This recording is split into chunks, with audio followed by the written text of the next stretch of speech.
تھوڑا سا بیٹھ کے کریں یہ ایسے. الحمدللہ والصلاۃ والسلام علی رسولہ الکریم اما بعد فاعوذ باللہ السمیع العلیم من الشیطان الرجیم من حمزہ ونفخہ ونفثہ. قرآن مجید کو سیکھنے اور سکھانے کی کیا فضیلت ہے. جو قرآن مجید کو سیکھنے اور سکھانے کے کام میں لگے ہوئے ہیں وہ اللہ تعالیٰ کے ہاں کتنے افضل لوگ ہیں، اس کے بارے میں کچھ گزارشات کروں گا. نبی کریم صلی اللہ علیہ وسلم نے فرمایا خیرکم من تعلم القرآن وعلمہ، کہ دنیا جہاں کے لوگوں تو میں سب سے زیادہ بہتر وہ انسان ہے جو قرآن کو سیکھنے اور سکھانے کے مشن میں لگا ہوا ہے. جو قرآن مجید کو سیکھتا ہے یا سکھاتا ہے وہ بہترین لوگ ہیں.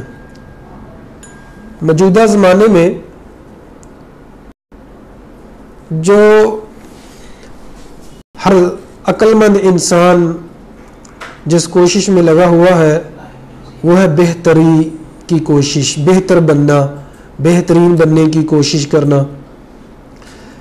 ایک بہتری وہ ہے جس کو دنیا کہتی ہے، بزنس کے اعتبار سے ہے، ڈگریوں کے اعتبار سے ہے، ایجوکیشن کے اعتبار سے ہے. اب ہر ایک جو بندہ ہے وہ اپنے اپنے مدار میں گھوم رہا ہے. ہر کوئی یہ سمجھتا ہے کہ جو میری فیلڈ ہے وہی سب سے بہتر فیلڈ ہے. لیکن پرفیکٹ بات جو ہے وہ اللہ کے رسول محمد کریم صلی اللہ علیہ وسلم کی سب سے پرفیکٹ بات ہے. فرمایا تم میں سے دنیا جہان سے بہتر وہ شخص ہے جو قرآن کو سیکھتا ہے یا سکھاتا ہے. اب ہیں تو بہترین لوگ ہیں وہ جو قرآن کو سیکھتے ہیں یا سکھاتے ہیں. یہاں میں ایک بات سمجھا دوں کہ سیکھنے سکھانا اور چیز ہوتی ہے اور اس کو صرف پڑھنا وہ اور چیز ہے. سیکھنے میں یہ چیز آ تو جاتی ہے کہ ترتیل سے پڑھنا، تجوید سے پڑھنا، لیکن یہ قرآن مجید کا مقصد نہیں ہے. یہ قرآن مجید کی تعلیم کا حق نہیں ہے. قرآن مجید کی تعلیم کا حق یہ ہے کہ اس کے معانی کو سمجھا جائے، اس کے مفہوم کو سمجھا جائے کہ اللہ تعالیٰ کا فرمان کیا ہے، اس میں اس کی تفسیر کیا ہے، اس سے مراد کیا ہے، اس سے ہمیں پتہ کیا چلتا ہے، ہم زندگی میں اس سے کیا سیکھتے ہیں. تو نبی کریم صلی اللہ علیہ وسلم نے فرمایا کہ بہترین وہ ہے جو قرآن کو سیکھتا ہے اور سکھاتا ہے. علم کی قدر کیا ہے، اور جب علم آ جائے تو اس کے لیے ہمیں کیا کرنا چاہیے، کیا کہنا چاہیے. ایک واقعہ میں صحیح بخاری سے عرض کرنا چاہتا ہوں. نبی کریم صلی اللہ علیہ وسلم نے فرمایا ایک دن موسیٰ علیہ السلام نے بڑی زبردست تقریر کی، اور جب بڑی زبردست تقریر کی ایک صاحب نے آ کے پوچھا یا حضرت یہ بتائیں کہ آپ سے بڑا بھی کوئی عالم ہے. موسیٰ علیہ السلام سے پوچھ رہا.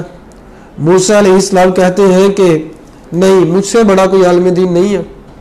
اور ظاہری طور پہ بات بھی درست تھی، کیونکہ نبی موسیٰ علیہ السلام جو ہے وہ وقت کے نبی ہیں، اور وقت کے نبی جو ہے اسی کے پاس سب سے زیادہ علم ہوگا. اللہ تعالیٰ کو یہ بات پسند نہ آئی.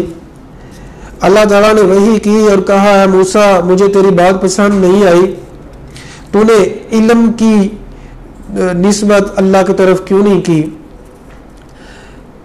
تو اللہ تعالیٰ نے وحی کی کہ ایک بندہ موسیٰ ایسا ہے میرا جو تجھ سے زیادہ علم جانتا ہے.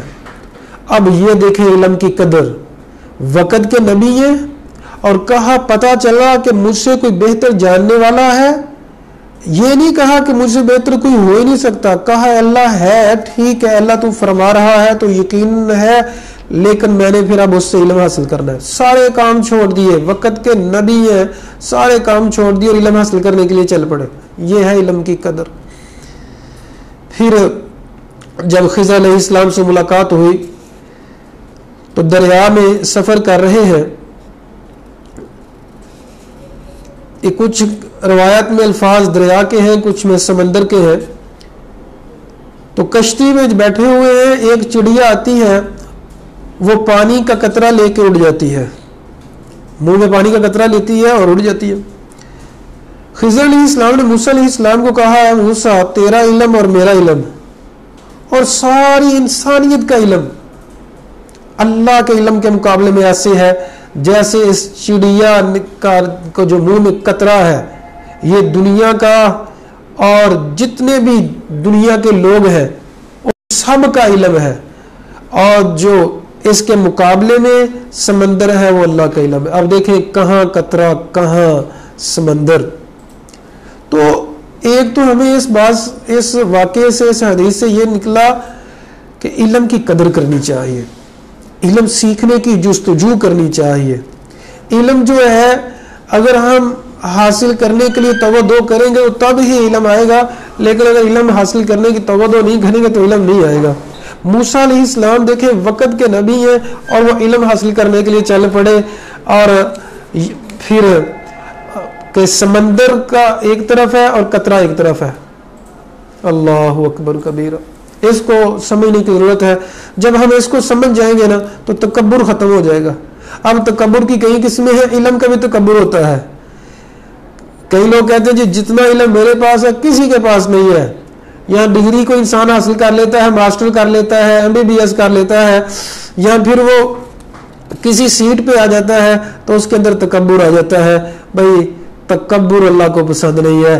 علم کا چاہے وہ تکبر ہے چاہے وہ نیکی کا تکبر ہے، اللہ تعالیٰ کو پسند نہیں ہے۔ تو علم کی جستجو میں لگنا، نبی کریم صلی اللہ علیہ وسلم نے اس شخص کے بارے میں جو علم حاصل کرنے کے لیے گھر سے نکلتا ہے فرمایا من سلک طریقا یلتمس فیہ علما سہل اللہ لہ بہ طریقا الی الجنہ، یہ مسلم کی حدیث ہے۔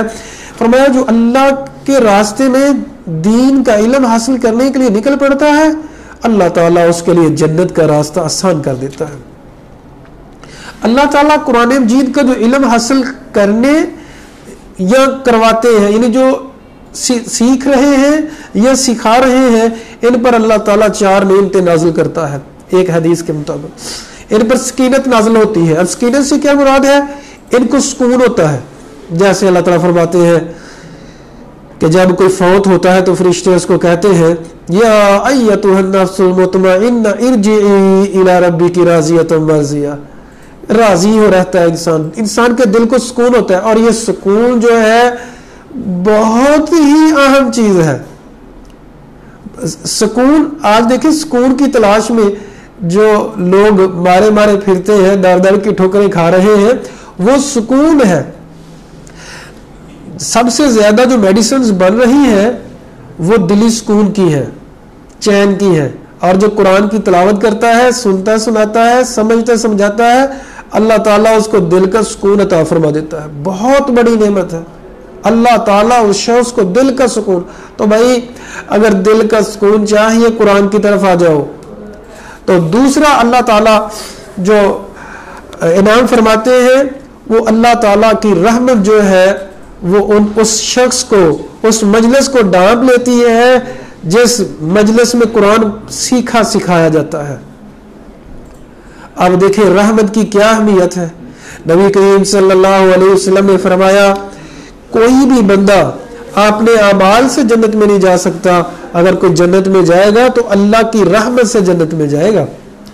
تو اللہ کی رحمت کی اتنی زیادہ اہمیت ہے کہ اور کس کو ملتی ہے؟ جو قرآن پڑھنے پڑھانے میں اور قرآن سیکھنے سکھانے میں لگا ہوا ہے، اس کے اوپر اللہ کی رحمت آتی ہے، اور فرشتے ان کے احترام میں کھڑے رہتے ہیں۔ جو لوگ اللہ کے دین کو سیکھنے کے لیے باہر نکلتے ہیں، خصوصی طور پہ قرآن مجید کی تعلیم کو سیکھنے کے لیے، اور فرشتے ان کے آگے پار بچھا دیتے ہیں۔ جب وہ گھر سے نکلتے ہیں تو فرشتے ان کے سامنے پار بچھا دیتے ہیں، اور اللہ تعالیٰ فخر سے ان کا فرشتوں میں ذکر کرتا ہے کہ دیکھو فلاں میرا بندہ یا بندی میرے دین کے لیے کوشش کر رہے ہیں، قرآن کو سیکھنے کے لیے کوشش کر رہے ہیں، قرآن کو سکھانے کے لیے کوشش کر رہے ہیں۔ تو دوسری روایت کے مطابق نبی کریم صلی اللہ علیہ وسلم نے فرمایا کہ جب قرآن مجید کی کوئی تعلیم حاصل کرنے کے لیے نکلتا ہے تو اس کے لیے مچھلیاں دعائیں کرتی ہیں، اور جتنی بھی مخلوقات ہیں دنیا میں آسمان میں وہ ساری کی ساری اس کی بخشش کے لیے دعا کرتے ہیں جو دین کا علم حاصل کرنے کے لیے نکل پڑتا ہے، جو قرآن کا علم حاصل کرنے کے لیے توقع کرتا ہے۔ یہ بات سمجھ لینی چاہیے کہ علم اسی کو ملتا ہے جو توقع کرتا ہے، جو توقع نہیں کرتا اس کے پاس علم نہیں آتا۔ ڈگریاں آ جاتی ہیں، ظاہری طور پہ روب و دبدبہ بھی ہو سکتا ہے، لیکن علم اسی کو آئے گا جو کوشش کرے گا، جو توقع کرے گا۔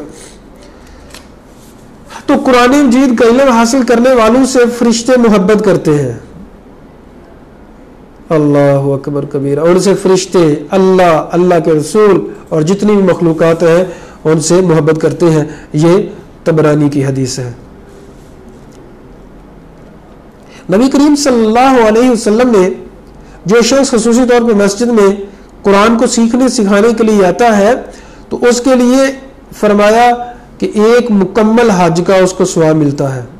طبرانی کی حدیث ہے، من غدا الی المسجد، جو مسجد کی طرف چل کے آتا ہے وہ اس میں ارادہ یہ رکھتا ہے تعلیم حاصل کرنے کی تو اس کو ایک مکمل حج کا ثواب ملتا ہے۔ ایک شخص نبی کریم صلی اللہ علیہ وسلم کے پاس آیا اور کہا کہ یا رسول اللہ صلی اللہ علیہ وسلم، میں نے فلاں سودا کیا ہے اور اس سودے میں مجھے اتنا زیادہ فائدہ ملا ہے۔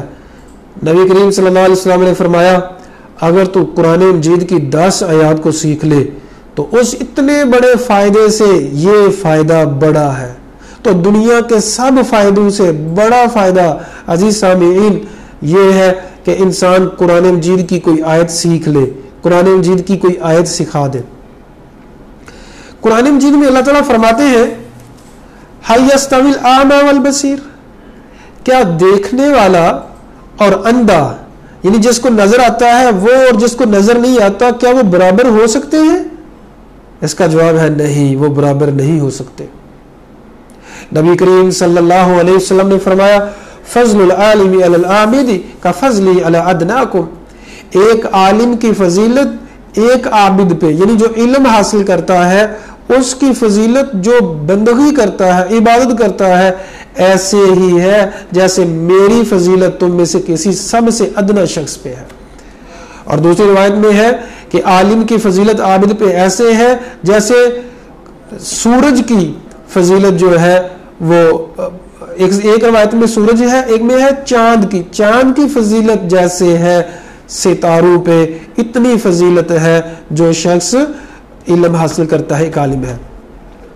اور ایک اور روایت کے مطابق نبی کریم صلی اللہ علیہ وسلم نے عالم کو بہتر قرار دیا ہے عابد سے۔ عابد عبادت کر رہا ہے، عالم سویا ہوا ہے، کیونکہ وہ علم جانتا ہے تو وہ عالم جو ہے بہتر ہے عابد سے۔ نبی کریم صلی اللہ علیہ وسلم نے بارہا علم کی تلقین کی، اور علم والوں کے بارے میں اللہ تعالیٰ فرماتے ہیں انما یخشی اللہ من عبادہ العلماء، جو ڈرتے ہیں اللہ تعالیٰ سے وہ اللہ تعالیٰ کے علماء بندے سب سے زیادہ ڈرتے ہیں۔ علم کی اہمیت کو سمجھنا ہو اور دین کے علم کو خصوصی طور پہ سمجھنا ہو تو ہم ایسے کہہ سکتے ہیں کہ دیکھیں شریعت میں یہ ہے کہ اگر کتا جو ہے وہ برتن کو منہ لگا دیتا ہے تو اس کو 7 دفعہ دھونا ہے، اور پہلی دفعہ مٹی کے ساتھ اولاہن بالتراب، پہلی دفعہ مٹی کے ساتھ 7 دفعہ برتن دھوئیں گے تو پھر پاک ہوگا۔ لیکن وہ کتا جو سکھایا ہوا ہے وہ شکار کو پکڑ لیتا ہے، اگر وہ برتن کو منہ لگاتا ہے تو اس کو 7 دفعہ دھونا نہیں پڑے گا، وہ برتن پلید نہیں ہوگا۔